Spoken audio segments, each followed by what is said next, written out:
wonder what brain, in which a thought e'er found ledgment, has not sometimes floated a dim consciousness of a past existence, a flash of light, a momentary glance, a struggling reminiscence, and all was blank again.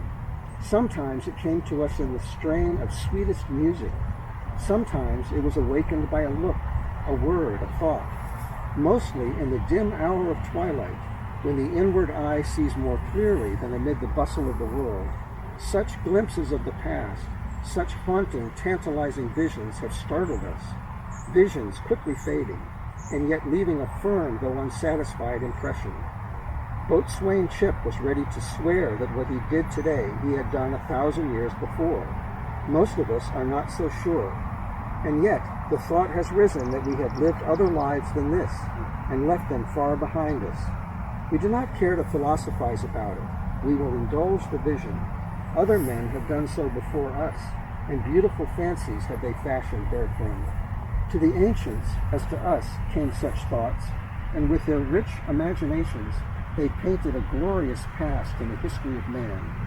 Plato beautifully shadowed forth the doctrine of the soul's antenatal life, and the Greeks imagined that the Milky Way was the path down which our souls had descended in their earthward journey. At Crater, the starry cup between the constellations Leo and Cancer, the exiled spirits were compelled to take an oblivious draught that they might bear with them to earth no memory of the paradise behind. Yet, as the quaint old Macrobius says, the soul is not extinguished by its banishment, but occasionally awakens to glimpses of the past.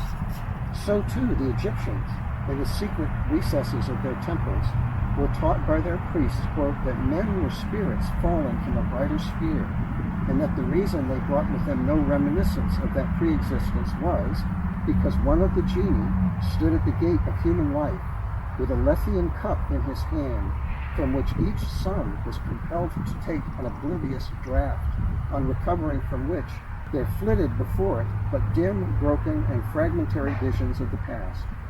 And amongst these broken visions, music was the chief.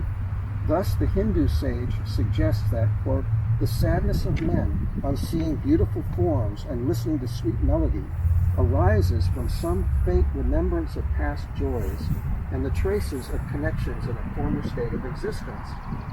These were the fancies of the men of old. We live in an age which does not indulge in fancies, and yet there come to us still these glimpses of a better land, dim memories of an antenatal life. Sage philosophy may assign them other than a celestial origin, but we care not to listen to it.